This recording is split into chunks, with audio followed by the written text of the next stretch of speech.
प्रत्येक शहराची एक आपली ओळख असते, त्यांची एक संस्कृती असते, त्यांची एक कॅपॅसिटी देखील असते, त्यांची क्षमता असते.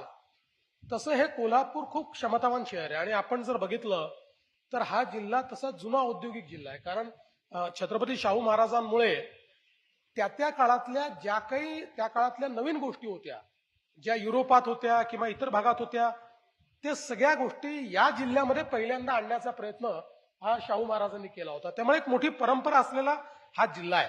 आणि हे जे कोल्हापूरचं शहर आहे, या शहराचेही मला असं वाटतं की निश्चितपणे काय आपले प्रश्न आहेतच, ते प्रश्न देखील आपल्याला पुढच्या काळामध्ये सोडवावे लागतील.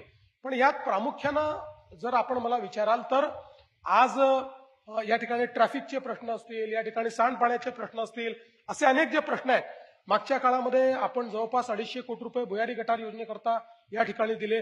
सगळ्यात महत्वाचं म्हणजे कोल्हापूरकरांना मागच्या काळामध्ये कोल्हापूरचे रस्ते चांगले झाले किंवा कॉन्क्रीटचे झाले, पण त्या रस्त्यावर लागलेला जो टोल होता, तो टोल मात्र कोल्हापूरकरांना कुठेतरी टोचत होता. आणि जवळपास 700 कोटी रुपयाचा टोल जो कोल्हापूरकरांकडनं वसूल होत होता, ज्यावेळेस मी मुख्यमंत्री आलो, आमचे दादा इकडे पालकमंत्री होते, आणि त्यावेळी कोल्हापूरकरांनी आम्हाला सांगितलं की बाबा रस्ते तर ठीक आहे, पण इतर कुठल्या शहरात टोल लादला नाही, आमच्यावर टोल का लादला?